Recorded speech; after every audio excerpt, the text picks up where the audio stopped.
লঙ্গি ছিঁড়ে গেছে, 5 বার সেলাই করে করে পড়ছি। আর আল্লাহ এখন এই পরিমাণ বাদশাহী সম্মান দান করেছেন। আমার মা বাবার চোখের বাণী আর আল্লাহ ওয়ালাদের নেক নজর। আলহামদুলিল্লাহ 300-400 সন্তান এখন মাদ্রাসায় খায় পড়ে। কত সম্মান। কে আওয়ামী লীগ বিএমপি জানি না, দেখা হলেই এমপি কয় হুজুর দোয়া করিয়েন, আপনার নাম শুনছি।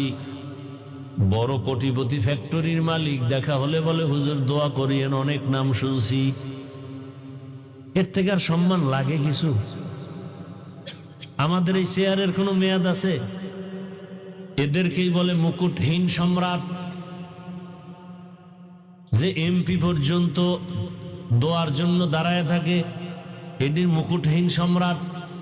আর তোমরা দল করতে করতে বউ চেনো না, মাইয়া বলা চেনো না, দলের নেতারে এমন ভাবে চেনো, দল করতে করতে গিয়া এমপি যখন হইয়েই যায়, টাইম সিরিয়াল ছাড়া তোমার সাথে আর দেখা করে না।